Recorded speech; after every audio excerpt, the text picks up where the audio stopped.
want to make sure that we have people in the right role. But you guys, as you look at each one of these steps, each one of these reasons, each one of these roots of disengagement, you can see that it all comes back to leadership. It all comes back to the managers. It all comes back to the people that are over the disengaged employees.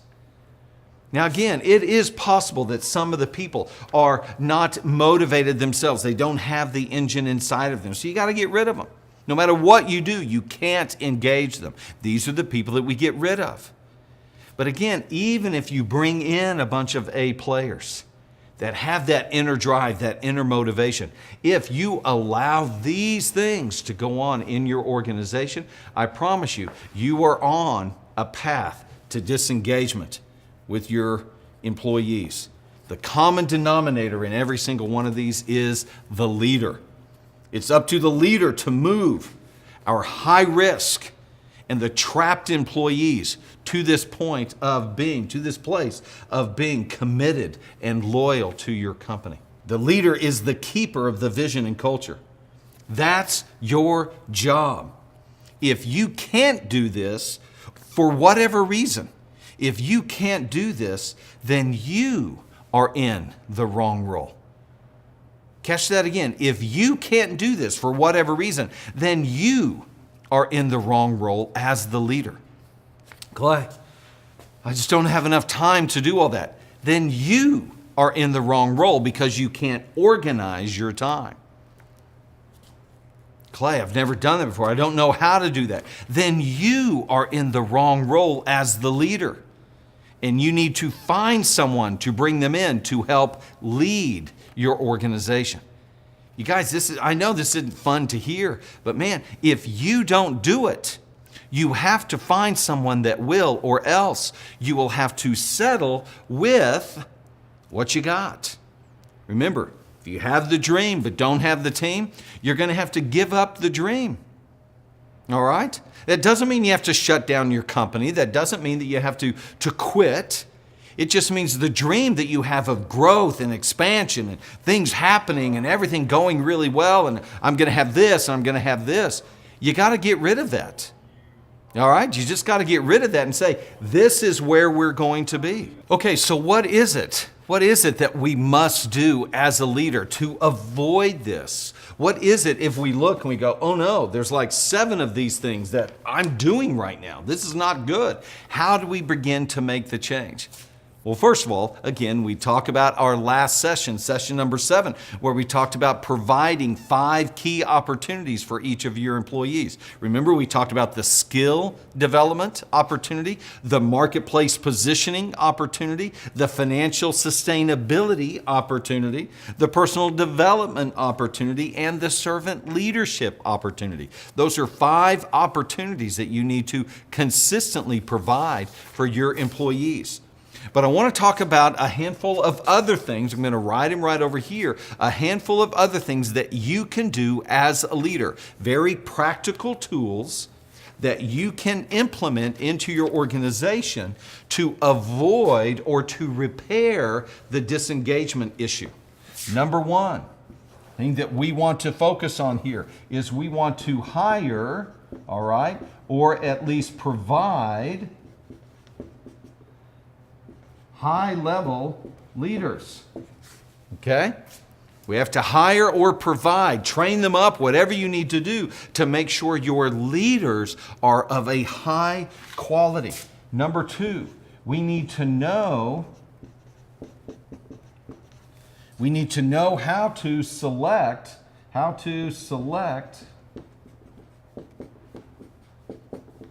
the right people. Not just people, but the right people, okay? How do we know we have the right people? All right, well, it all begins with understanding what the right seats are. So many times with organizational charts, when I first start out, in fact, every single time, 100% of the time, when I ask new clients that we have, just give me a picture of your organizational chart. What does it look like? If they've got 2 or 3 employees, then their organizational chart has like 2 or 3 boxes on it, maybe 4, 2 or 3 boxes on it. as opposed to having the 30 or 40 boxes on it that it should have.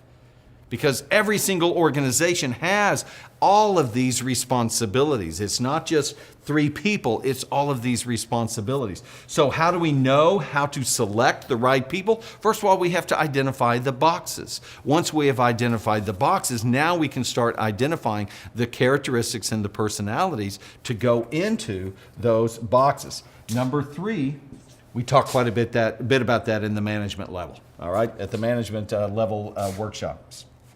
So, next of all, we want to get people in the right role. People in right seat. Get the right people in the right seat. Next of all, number 4, as a leader, how important it is for us to create and share a positive and inspiring vision. Create and share inspiring vision. Again, it's not just a vision. It's got to be a vision that inspires people. Okay? Now again, I want to be clear here. A vision that inspires people. I promise you that everyone's vision is not inspiring to everyone.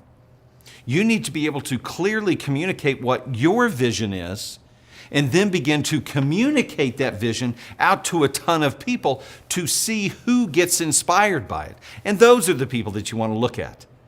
Unfortunately, what we do so often, because in the rush of doing all the work and doing all the stuff, we hire people and we think that once we hire them, then we'll be able to inspire them. And so often that doesn't happen. I want to know that these people are inspired about who my company is, who I am, and where I'm going before I bring them into my company. So that's number 4. Number 5, we have to treat individuals as unique.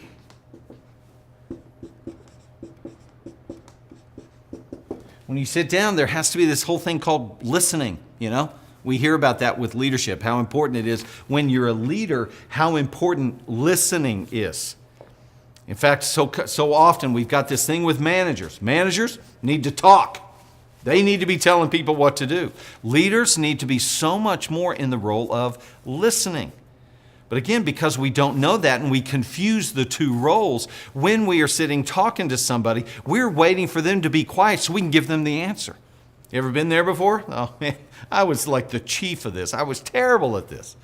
I was always waiting for the person to stop talking so I could tell them what to do, rather than listening, understanding where they were coming from. What is it John Maxwell says? Seek first to understand, then to be understood. So let's see, number 6 here. Know each person's. This is a key one right here. Know their motivational triggers. Motivational triggers. We have to know for each of the people on our team, each of the people in our organization, we need to know their emotional and their motivational triggers. Not everybody gets jazzed up at the same thing, okay? If you start handing out incentives to everybody, not everyone gets incentivized by the same exact thing. Even with each one of my clients, I ask them right up front, they fill out a form. And I ask them, I think I've got 6 or 7 questions about their hobbies, things they like. Do you like this or this? If you had a choice between this or this, what would you get? Because I know that everybody gets incentivized different ways. And along the way, I want to reward, I want to encourage, I want to inspire my clients.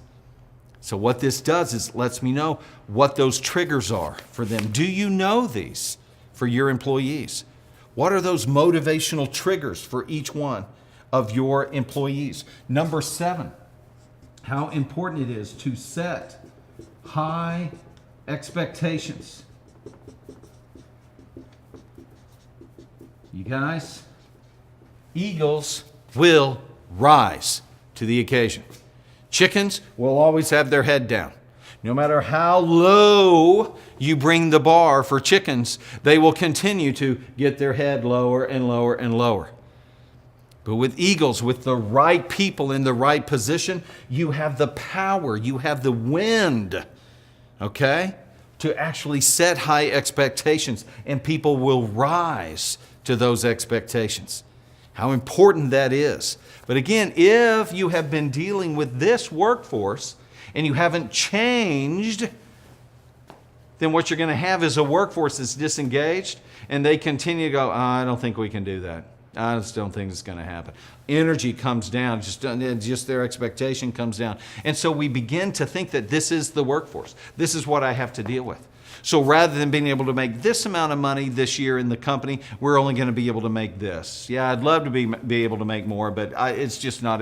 It's the economy. It's the price of oil. All right, it's the political thing right now going on. We come up with all kinds of excuses rather than, no, you're just allowing this to happen. Okay? So we want to be over here setting high expectations and giving people an opportunity to improve, giving people an opportunity to not only improve, but to prove themselves, to you, to other people.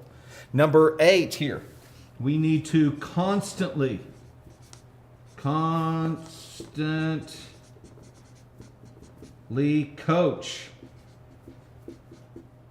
our employees, constantly be training. All the time we're training, we're developing. Here's what's going on. We're going to spend some time on that. Getting out ahead of people, preparing them for what's coming in the future. Again, if you're a leader, if you are a business owner, if you're an entrepreneur, if you're a head over a department, if you don't get out ahead of folks, you will not be able to lead them. All right? You'll be able to work with them. You may be able to motivate them. You may be able to encourage them, but you won't be able to lead them because you're not out ahead of them. Well, Clay, I just don't have time. That's a time management issue. All right? It goes all the way back to our management sessions where we talked about putting together your daily steering wheel. Okay? And then finally, number 9, not only are we constantly coaching, okay, but we need to consistently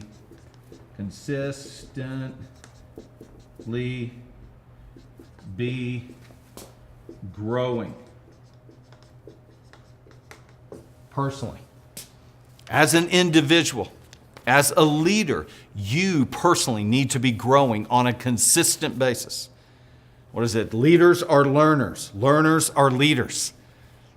When was the last time that you read a book on leadership? When was the last time that you read a book on how to run your company better? When was the last time you went to a workshop? When was the last time you listened to a webinar? Or are you in a position of just trying to figure it out yourself? Just trying to get it on your own? Okay? Because that can be really, really difficult because what is it we've said? You only know what you know. All right? It's impossible to think thoughts that you don't think. You have to be influenced. You have to be impacted from an outside source. So you growing personally, when was the last time you journaled? When was the last time you began to keep track of the path of your learning? Okay? When was the last time you sat down with a Yoda in your life? Somebody that you have submitted to. Guys, these are all fingerprints. These are all evidences of personal growth. If there isn't a Yoda in your life, if you're not journaling, if you're not reading, if you're not taking notes, if you're not evaluating, you are not growing, I promise you. Growing is not just getting up and going through another day. Growing has to be intentional. Growing has to be deliberate. Growing has to be scheduled. Growing needs to be evaluated on a consistent basis. So for you personally, as a leader, are you growing? Are you developing personally? And who is the person that is evaluating your growth? When was the last time you had somebody that you allowed to come into your life to prune you? Yeah, that can be interesting. Okay? It's so important to have those people in our life. But you guys, the statistics that we talked about at the very beginning here, the statistics reflect the limits of leadership, not the limits of the workforce. You can't continue to blame others. Ultimately, you are the one to bring the change. You have to be the one to move the ball forward. Nothing improves until the leader improves. Nothing gets better until you do. Oh, gosh, Clay, stop talking. It hurts. Nothing gets better until you do. But Clay, I'm all tied up and I don't have enough time to keep this from happening. And then if you don't have time, then you're just going to have to settle for what you've got. If you have a dream, but you don't have the team because they are disengaged, then either you've got to give up the dream or you've got to build up the team. And you've got to figure it out. Give me a call. I can help you with that, you guys. This is where the leadership initiative comes in. This is where my company thrives. This is what we do. We help business owners, we help leaders create businesses that run without them so they can live the life that they were designed to live. This is what we do as an organization. If you know that you are struggling in some of these areas and you don't know how to fix them, you don't know how to get to this place, you need to give us a call. Go to the website, all right? Shoot us an email, shoot us a text. Get in touch with us. We can help you with this. So, looking forward to, we just got 2 more sessions here at the leadership level. All right, so I'm looking forward to moving on to session number 9. Hopefully this has not only been good information, but it's given you some very practical tools as in your leadership position with your company. So looking forward to seeing you in session 9.